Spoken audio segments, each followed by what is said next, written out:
ব্যাপারটা কি তোমাদের? হ্যাঁ, সবাই খেয়ে দে, যা বাঁচবে বড় বৌমা, এবারের বউরা তাই খাবে।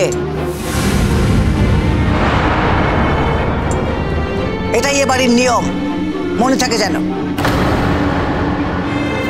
না মা, বড়দি আসলে বলতে চাইছিল যে সে কি আর আমাদের মতো, সে তো বিদেশে থাকে, তাই তার খাওয়া দাওয়া। কি তোমরা বিদেশ বিদেশ করছো তখন থেকে? আরে বিদেশ থেকে আসছে, আকাশ থেকে তো খসে পড়েনি। আরে বিদেশ থেকে সে তো আমাদের বাড়ির বউ হয়ে আসছে, আর বাড়ির বউ যখন হয়ে আসছে তাকে আমরা যা বলবো তা তাকে শুনতে হবে। আরে বিদেশ থেকে আসছে বলে তো জলের বদলে মধু খাচ্ছে না, ভাতের বদলে কাঁকড় খাচ্ছে না। হ্যাঁ, সে যখন আমাদের বাড়িতে আসছে সমস্ত নিয়ম কানুন মেনে চলতে হবে, এর অন্যথা করা চলবে না। কি সে কথাটাই মনে রেখো, আমি যা বলবো, যেভাবে বলবো, সে কথাটা মেনে নিয়ে ওকে মাথা নিচু করে থাকতে হবে।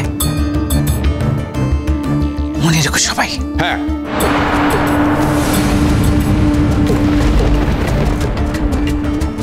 তোমার ছেলের বউকে বুঝিয়ে দিও, মনে থাকে যেন।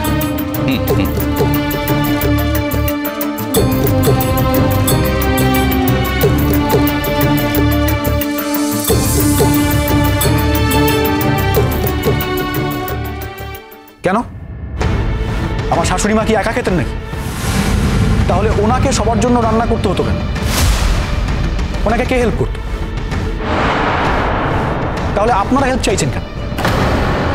কেন আপনারা আর আমার শাশুড়ি মা কি আলাদা? মানে আমার শাশুড়ি মার শরীরটা কি আলাদা কিছু দিয়ে তৈরি? তা তো নয়। তাহলে উনি যদি পারতেন, আপনারাও পারবেন। আর শুনুন, নিয়মকানুন বদলানোর চেষ্টা করবেন, যেটা করতে হবে সেটা আপনাদের করতেই হবে, বুঝেছেন?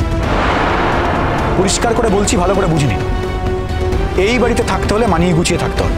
যদি না পারেন তাহলে জাস্ট এই বাড়িটা ছেড়ে চলে যান। সেটাও কি তুমি ঠিক করে দেবে নাকি? আমি ঠিক করবো তো বটেই। দেখুন, হয় আপনার স্বামী আপনাকে নিয়ে আলাদা ফ্ল্যাটে যাবে, আমি দেখতেও যাব। আর যদি এই বাড়িতে থাকেন তাহলে এই বাড়ির নিয়ম কানুন সব ঠিক ঠিক মেনে আপনাদের চলতে হবে, না হলে এই বাড়িতে থাকা যাবে না। আমি প্রতিদিন সকালবেলা আসবো, এসে দেখব।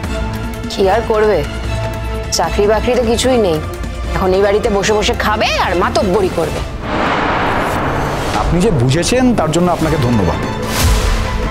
দেখুন, এটা তো স্বাভাবিক, এখন আমার কাছে অনেক টাকা রয়েছে, আমি কেন বলুন তো কষ্ট করে কাজকর্ম করতে যাব?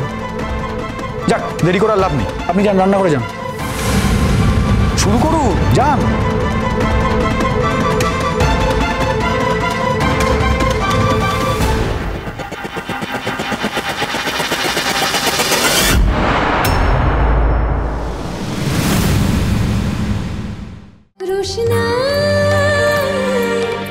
রোশনাই সোম থেকে রবি প্রতিদিন রাত 10টায় স্টার জলসায় ও জিও হটস্টারে।